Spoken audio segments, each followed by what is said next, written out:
Content warning. Cursing. The dream. My name is Tobias Paul.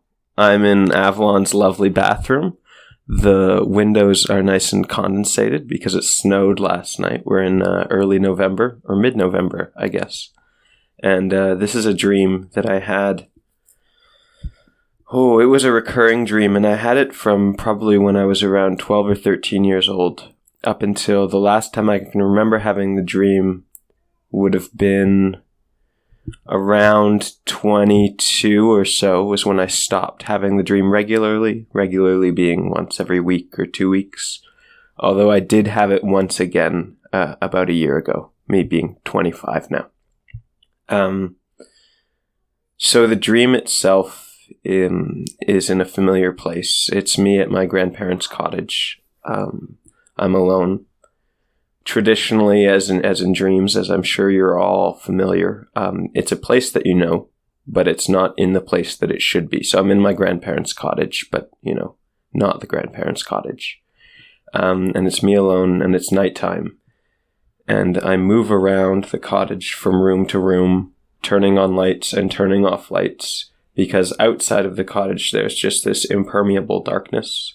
Maybe you can see 5 or 6 feet away from the cottage windows and the doors. And then there are just sets of glowing eyes. Thousands and thousands of eyes just looking in. And I move around from room to room, trying to get away from the eyes, or maybe trying to ensure that I am safe from the eyes attempting to get in if they do. It's mostly a nightmare. At least when it started, it was always filled with a lot of fear and dread. And certainly in the nightmare, there was fear and dread. But even waking, it was that nightmare state when you wake.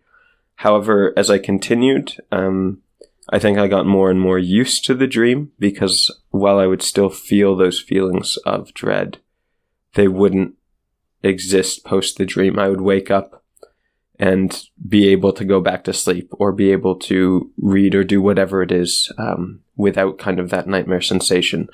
So what I can remember most vividly, aside from the fear, would be how silent everything was. And it was almost a pressure, and I'm talking of a physical pressure here, not necessarily a mental pressure, but it felt like there was, when you're underwater and you've got that water pressure coming in on you, the cottage itself was surrounded in this darkness, and it almost seemed like everything was pressing in and pressing in. As for what I can see or what I could remember outside of that, there really, it was the eyes. There was nothing else that you could see outside the cottage. We could have just been floating through darkness. And that is what I remember about this dream that I had for about 10 years, every couple weeks. What does it mean? What does it mean? What does it mean?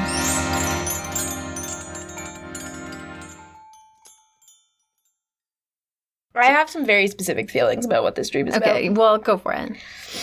Okay.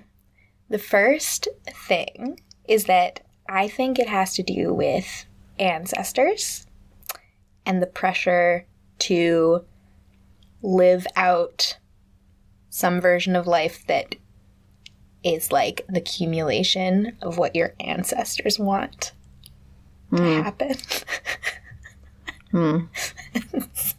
Well, okay, to be fair, I was going down a similar path with it. Mm-hmm. No, I wasn't thinking ancestors way back, but definitely to me it's about specifically because of the ages that he was having it. I think it's a coming of age story. Yes. Definitely. Yes, I agree. And part of that is definitely maybe it's even the opposite of what you're saying, because it's releasing from what your ancestors want? Yeah, he's in this familiar place. but he's alone in it. Mm-hmm. And he's like paying close attention to outside and realizing that there's people out there or like something, like life out there, things out there. Watching things. Looking for him. Yeah. Like, or looking at him. Looking at him. Yeah. Yeah. But like there's stuff out there that's aware of him and he's aware of it. But it's like this big black void because he doesn't know it.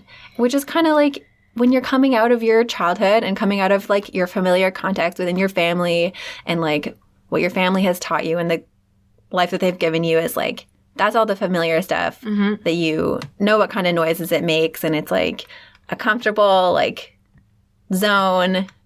And in your teens and your 20s, you're like realizing that you have to like create your own You have to do something. thing that's not that. Yeah. Yeah. Like especially with the silence because he really was like the thing about it was the silence. The pressure. And the pressure of the silence and like knowing that you like no longer is like the noise that your family makes like filling your life. Yeah, there's nobody You have there. to start Yeah. making your own, singing your own song. You gotta, Yeah. yeah? Yeah. I mean, okay, so when I first heard it, I was thinking about the eyes in terms of like sort of societal pressures and like, you know, the feeling as you're becoming an adult of being watched and knowing that you have to do something, that whole thing. For sure. The ancestor thing came later. And I think maybe it's both.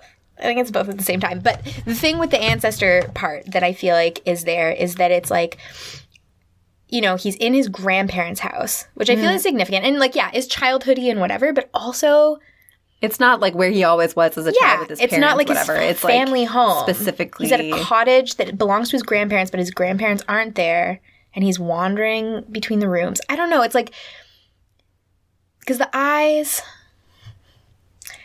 Yeah, why do I feel like it's ancestors? I guess like the sense of pressure and the sense of the past being there both feel very intensely related to like you are being pushed in a particular direction, or you don't even know what direction you're supposed to go in maybe. Like there isn't even a landscape outside of the cottage. Yeah. There's nowhere for him to go specifically. That's why it's like, I think there's maybe...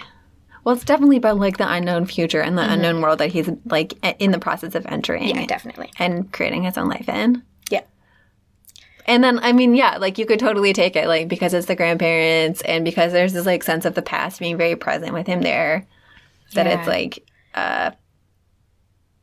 there's expectation or like he's aware of this like whole line of lives before him that are generally for a lot of people inform their future, but he doesn't know what that looks like yet. And it's like the difference between this familiar space and this unfamiliar, like the familiar like length of past that you know. The you're known aware past of. The and awareness, unknown. and the unknown future. Yeah, he's like at that cuspy spot of that. Yeah. I mean, it's interesting because he never even, it's like he talks about the fear very palpably, but he never talks about what he's afraid of. Because he maybe doesn't even know. No. It's just the watching. Because the eyes aren't even necessarily... It's like, we don't even know what the eyes look like. He doesn't even tell us if they're animal eyes or human eyes. I picture, like, glowing kind of... Yeah, I'm picturing, like, literally, like, our little picture. Yeah. Like, little white, little glowing. Right, yeah. I picture, like, a bit of a yellowish sheen, kind of like in a predatory way. Oh, yeah. But only because of the fear, not because he said anything about it. But... Yeah. I'm picturing a lot of glass walls. Oh, interesting. In the house. That's not what I'm picturing. What are you picturing? I'm picturing like low ceilings, small rooms, kind of like beige and wood. Ah. Yeah. Maybe I'm just picturing the log house. Oh, yeah. Like a big ass room. Mm-hmm. Oh, interesting. Yeah, very with different like, from what I'm seeing. And the front is like totally glass and there's just like eyes out there. Uh-huh. And then in the back, like I'm picturing like, so that's the room he starts in and outside... Is this like, I'm just telling you if I had the dream. Tell me about the dream that Toby had. This is had, what I please. would have had if I had that dream. Tell us. So the front room is really big and like, and then there's just a glass wall with eyes out there. And there's like a deck or whatever you can't see because there's literally nothing outside. And then like the back half of the house, which is where he goes to try to get away from the eyes, has like maybe small windows. But it's like darker and more cavey back there. Yeah. And that's what he's like retreating into, trying to get away from them. Which kind of gives the feeling of like, he's starting out like he like, when he like wakes up into that dream, he's in this place where he's very exposed to all the looking. Yeah. And then he's like, oh, fuck, like, gotta go hide from it in like Yeah. the back, and like it's like a retreating kind of thing. Like he's like saying, I'm going, what does he say? He says... He's just like going from room to room. Yeah, see, that to me, I'm actually not imagining as much of a progression of like intensity to like I'm imagining a solid constant wander with no specific direction and no narrative arc. It's like he's in the kitchen and there are some windows, there are some eyes. He wanders into the living room. There are some eyes in the windows. He goes into the dining room. He's in there for a bit. He turns the lights off. He turns the lights on. He looks out. The eyes are still there. You know, it's like not even, there's no peak or valley. It's like he's kind of just, he's shuffling about, not really knowing. He's kind of like, I don't know. Let's check He's out this uncomfortable. And he's like not really responding that much, you know? Yeah. It's like he's feeling this pressure. He's feeling this fear. He's turning the lights on and off just as kind of like a thing to do, but it's not accomplishing anything. Yeah. And he's just sitting with this building feeling of pressure that's not actually building. It's just there. Yeah. I think it's interesting that he talked about how as time has gone on, the situation didn't change, but his, like, the fear didn't linger in the same way. It's like he would be in that space, but it's not terrifying in the same way. He's there. Yeah. And which is just like, you know, at first when you like grow up and then you realize, or you gain like self-consciousness. Yeah. Which happens sometime after childhood, and then you're suddenly aware that other people like perceive you. Yeah. True. When did he say he started shocking. having the dream? Like when he was around 12 or puberty? 13. Fuck. Right? That is the moment when you do. You suddenly feel the You're eyes. like, oh, there's eyes. And then like later on, like as you get older, you're like, I don't give a fuck what anybody thinks about me or what they see in me. Like, or like I'm just hopefully doing my that's thing. where you get to. Well, yeah. That's But, like, I mean, he's probably it sounds like he seems pretty good. Yeah, you know, Toby. Like he's having a figuring fun it time. out. Yeah. He's just with the eyes, and He's the eyes are 25. there, He's floating in in the his grandparents' cottage through the universe, not giving a fuck. Yeah. I wonder if it's still dark out there. It was a year ago. Yeah, I wonder. Wonder if he went back, if there'd be. Well, I suppose like now the dream, if he's having a dream that's like about that, he wouldn't necessarily know because It would just be a it different- would be like light outside. Yeah, it'd be a totally different dream. Like maybe Yeah, maybe now he does have that dream, and he just doesn't remember it because it doesn't have that like horrible residue. doesn't wake up feeling He doesn't like- wake up feeling dreadful. He's just like at his grandparents' cottage. There are a bunch of things outside.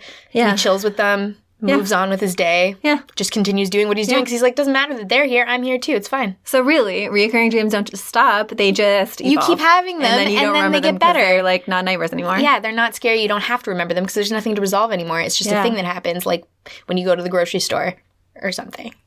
It's like just a normal part of your There's day that you nothing don't to have to resolve. catalog in your brain. Yeah. That's nice. Yeah. So I guess this is like Toby's in a good place. Yeah, good for you, Toby. Good for you. Okay. Well, I think that's settled then.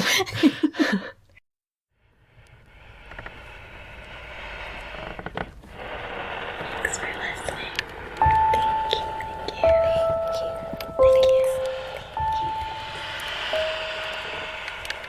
Thank you for listening. Help us keep making this by subscribing to and reviewing the podcast wherever you listen to it, and following and liking us on social media. If you love this, you can support us on Patreon. We will reward you.